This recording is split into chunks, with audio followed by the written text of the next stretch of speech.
Selain sebagai kota budaya, Solo juga terkenal akan wisata kulinernya. Nah, banyak banget macam kafe yang tentunya banyak punya sejarah dan keunikannya masing-masing. Salah satunya adalah Kafe Bu Kuku Lawas.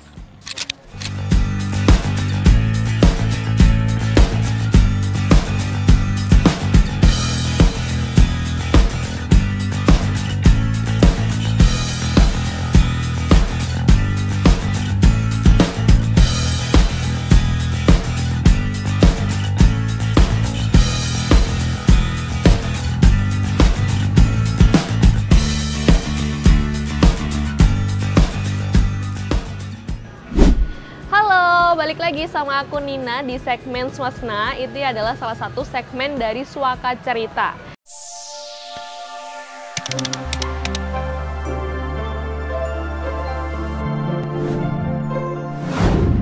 Nah, penasaran sekarang aku lagi ada di mana? Sekarang aku ada di Kafe Bu Kuku Lawas. Itu tepatnya ada di Jalan Guruh nomor 26 RT 1 Ngasinan, Kecamatan Jebres, Surakarta.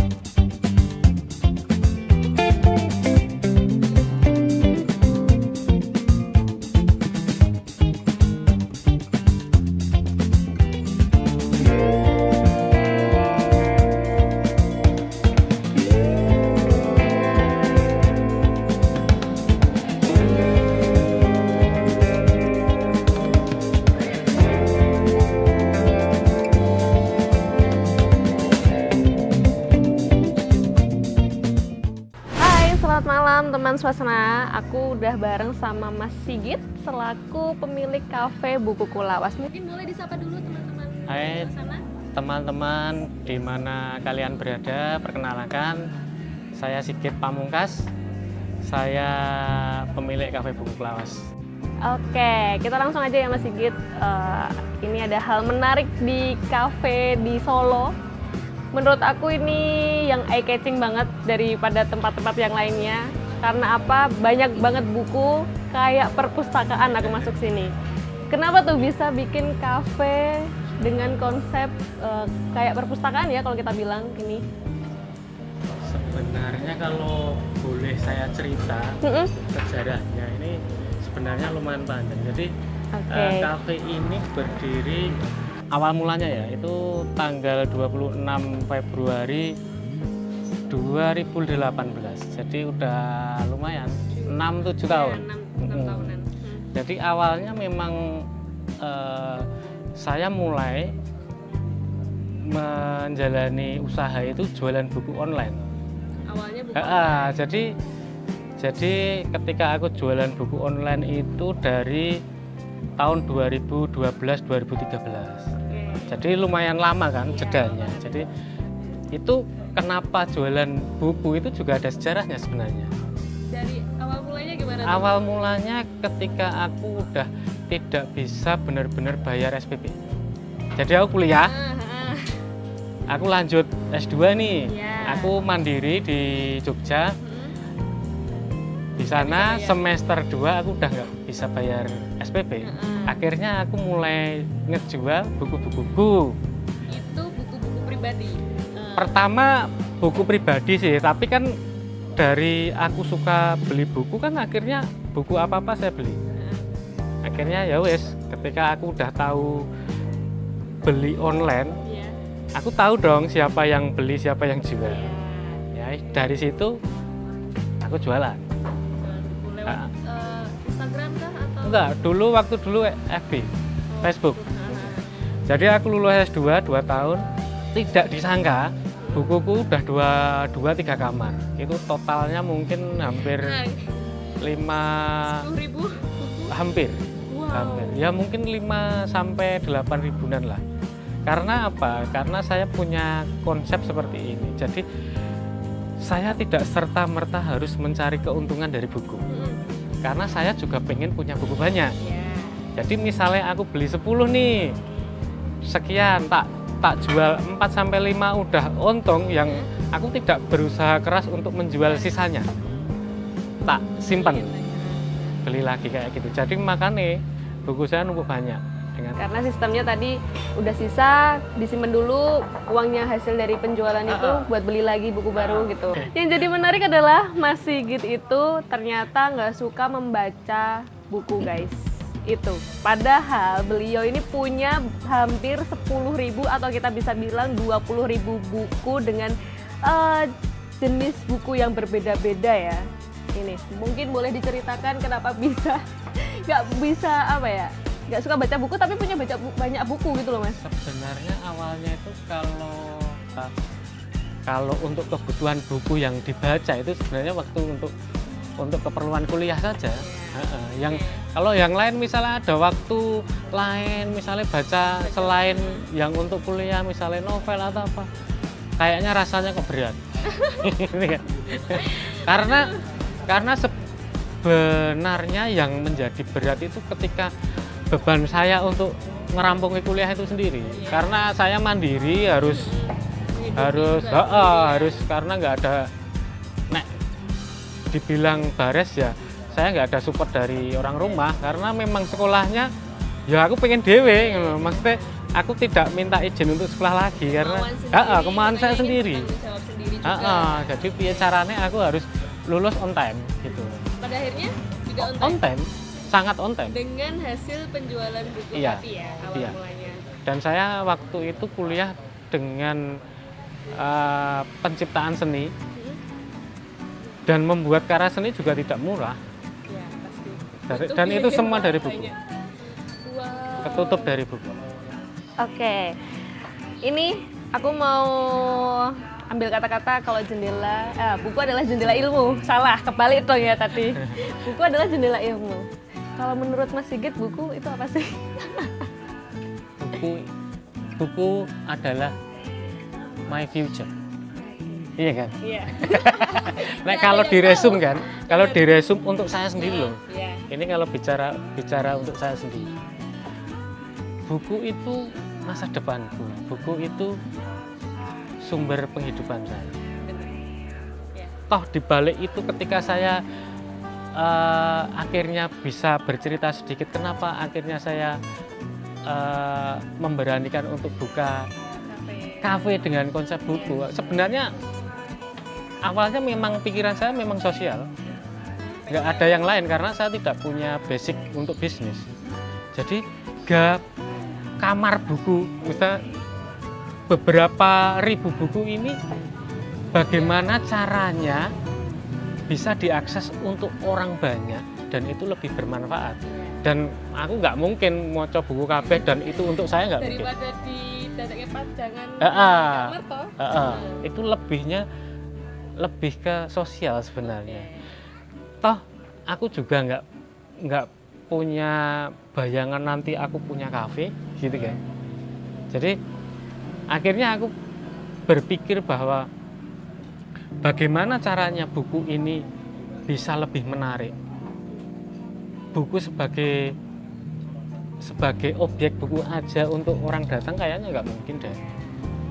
Itu tidak lebih dari formal kayak perpus kan. Akhirnya buku oke lah, nek orang santai datang santai dengan menikmati apa. Akhirnya kan aku juga berpikir buku karo susu ora cocok. Mungkin buku karo ayam geprek ora cocok gitu. Akhirnya buku dengan kopi kayaknya itu sesuatu sing iso tak jual deh waktu itu ya. Itu 2018 kok. Itu kafe-kafe belum banyak. Terus akhirnya oke lah. Nah, terus saya nggak bisa minum kopi. Oh iya? Iya. Sama sekali. Sampai sejauh ini. Trial awal mau buka itu lo ngombe wah jempale aku malah. Iya, karena aku asam lambung. Iya, kalau asam lambung memang nggak diperbolehkan untuk minum kopi sih. Jadi malah ngombe malah panik gitu kan. Akhirnya ya wis lah, maksudnya kayaknya semua itu tidak harus harus kita skill kita yang sendiri. Tapi mungkin saya orangnya lebih yang saya suka meng-create sesuatu lah. Ya ini bagian dari passion saya. Mungkin karena saya basicnya seni ya. Terbiasa. Coba nggak sih kalau itu kayak pengen coba-coba hal-hal baru gitu? Ya ini kan termasuk baru kan. Baru. Tapi kalau di resume semua itu ternyata tidak jauh beda dengan orang membuat karya seni gitu ya. Benar. Jadi ada risetnya macam-macam lah, banyak metode. Oke. Nah itu tadi kan udah nggak minum kopi nih, udah nggak baca buku juga. Awal mula kafe ini bisa berdiri itu gimana sih ceritanya, Mas? Ya itu tadi kan, karena aku mempunyai pemikiran sosial kan, akhirnya aku memberanikan untuk membuka. Aku udah punya ide nih 2-3 tahun sebelum buka, tapi ternyata bukan semua orang, sebagian orang yang di sekitar saya itu seperti tidak percaya. Contohnya keluarga saya, misalnya aku harap gawe kafe gitu kan, karena saya nggak punya pekerjaan yang jelas loh. Aku cuma jualan buku loh. Terus uangnya dari mana? Tapi aku orangnya kalau aku pengen, piye carane gitu kan. Oke lah, aku akhirnya Memberanikan diri. mulai bangun ya dari jualan buku.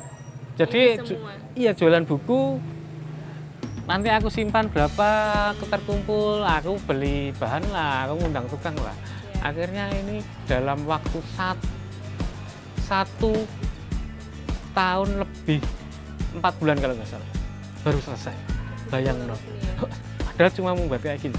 1 tahun, karena kan penghasilannya juga itu dari nol, bener-bener dari nol aku. Dikit-dikit lah ya. Dan aku tidak mempunyai ekspektasi, wah aku tuh rampung wiki, itu enggak. Ada di target juga. Enggak. Cuma kayak mengalir, enggak tahu itu yang nonton siapa, enggak tahu. Karena memang aku juga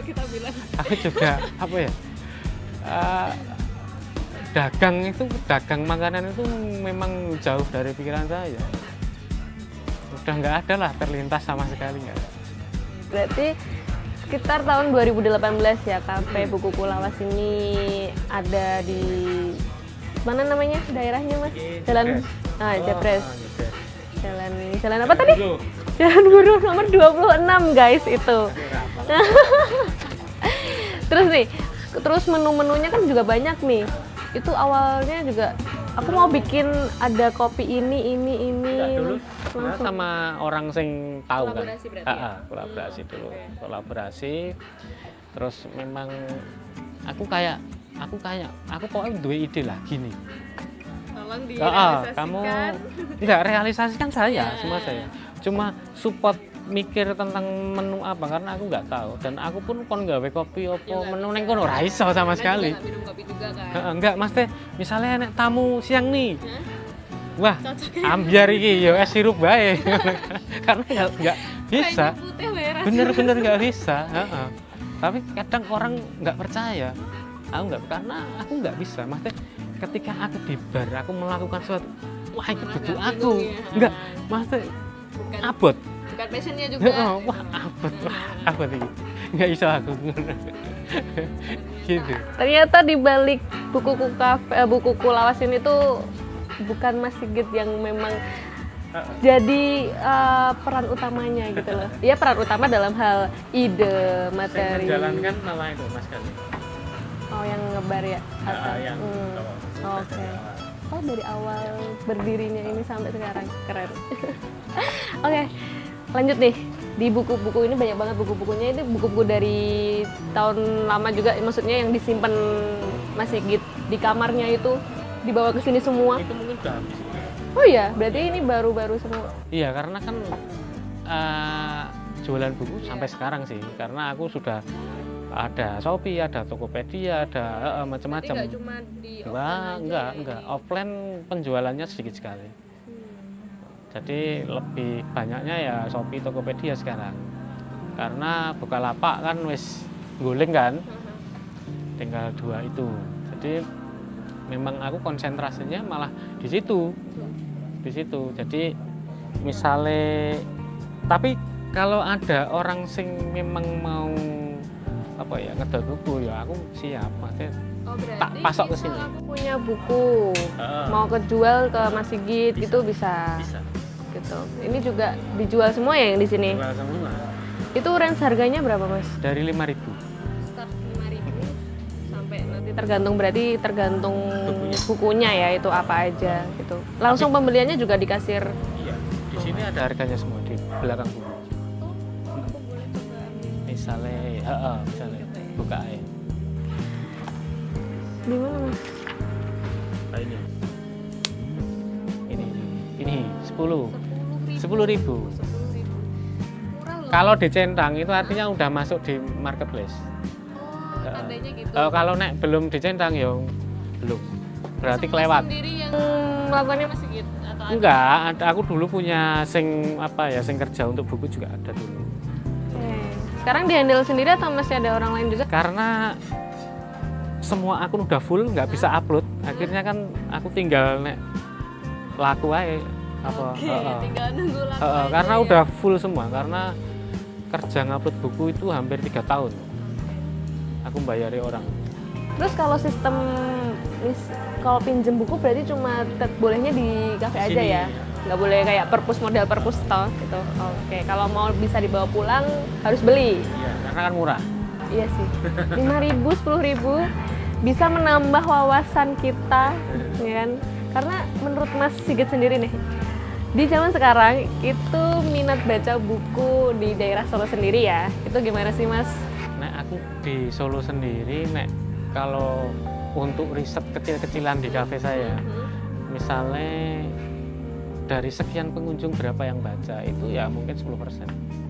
Tapi beda lagi dengan misalnya, oh ini wayah-wayah wong ujian, beda. Banyak yang cari buku tapi ya? ketika aku jualan online tingkat nasional, ya dari dulu awal jualan sampai sekarang ya nyatanya nggak ada yang sepi. Maksudnya penjualan naik kayak gitu, ya? nggak naik tapi kayak stabil kayak gitu. Malah justru waktu corona itu Banyak. jaya. Karena orang nggak kemana-mana, Iya. cari kesibukan dari baca buku. Aku sampai nggak pulang ke rumah waktu corona karena aku ditelepon ayah. Gimana? Kamu masih bisa makan nggak? Gitu. Karena kan pulang ya nggak bisa.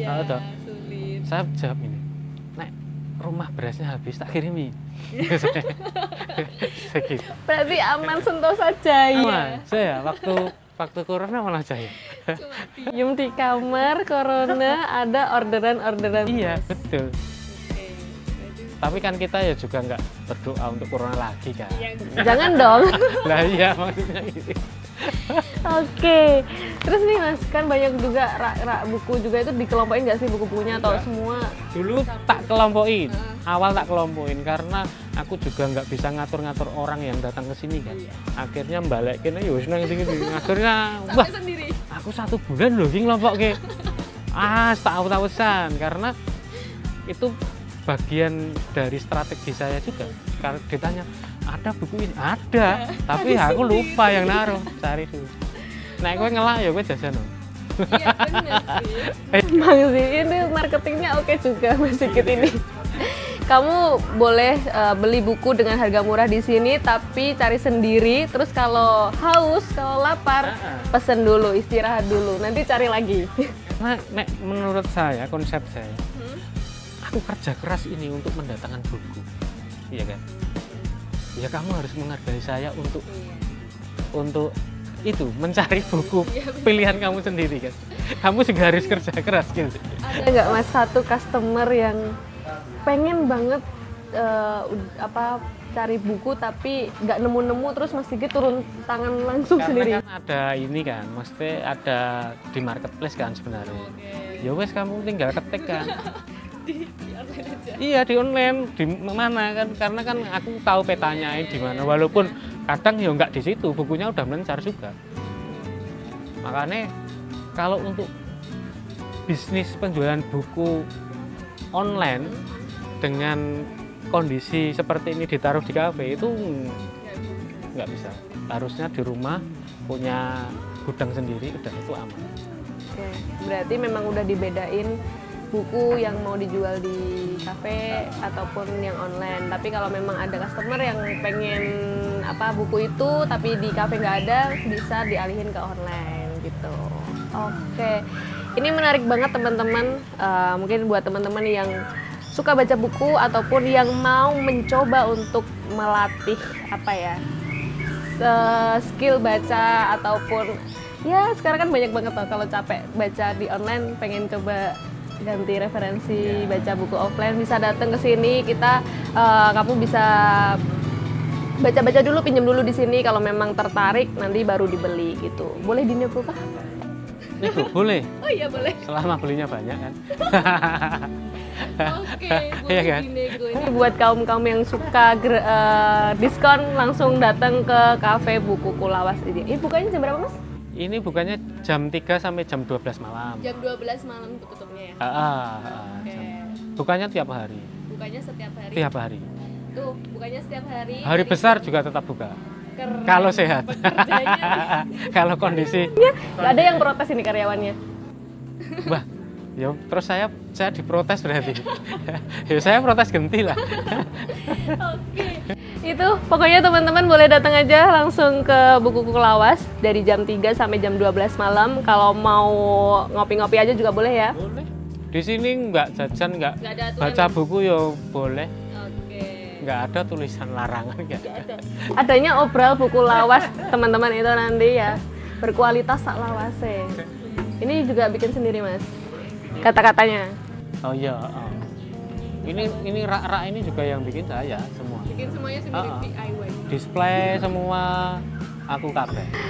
Ini berarti skill masa kuliah Iya. dikembangkan lagi di sini. Mungkin boleh Mas Sigit kasih tahu ke teman-teman kalau mau datang langsung aja ke Buku Kulawas, monggo. Teman-teman di mana kalian berada, nek pengen main ke sini, aku tidak bisa ngasih alamat karena zamannya sudah modern. Dudul wae HP-mu Google Map, Cafe Buku Kulawas. Yang pasti foto dengan background buku itu jauh lebih keren. Iya tak? Aku menunggu punchline kali ini. Iya tak? Itu lebih keren itu. Ya. Punyanya saya buku kayak gini, semoga bermanfaat untuk kalian semua, terutama kalian yang lagi riset atau apa, mencari buku-buku lawas, siapa tahu buku yang kalian cari ada di sini. Tapi cari sendiri. Tidak ada bantuan Mas Sigit, kecuali kalau mau pengen mudah langsung ke online-nya aja gitu. Oke, itu dulu obrolanku bareng Mas Sigit selaku pemilik dari Buku Kulawas. Pokoknya sekali lagi jangan lupa mampir, kalau belum pernah mampir, datang ke sini, rekomendasiin ke teman-teman kamu kalau ada perpustakaan boleh makan dan minum. Di sini tempatnya. Itu. Oke, terima kasih Mas Sigit atas waktunya. Semoga sukses terus untuk Buku Kulawas dan buku-buku online yang dijualnya. Terima kasih. Bye. Nah, itu tadi video tentang kafe yang bersejarah dan punya keunikannya masing-masing, salah satunya di kafe Buku Kulawas ini. Semoga video ini bisa menambah tempat rekomendasi nongkrong kamu. Jangan lupa juga buat like, subscribe, dan komen. Dan jangan lupa juga notifikasinya dihidupin biar kamu nggak ketinggalan segmen dari Swasna ini, oke? Kalau kamu juga punya rekomendasi tempat-tempat ngopi yang punya sejarah dan keunikannya, bisa tulis aja langsung di kolom komentar. Bye-bye, thank you.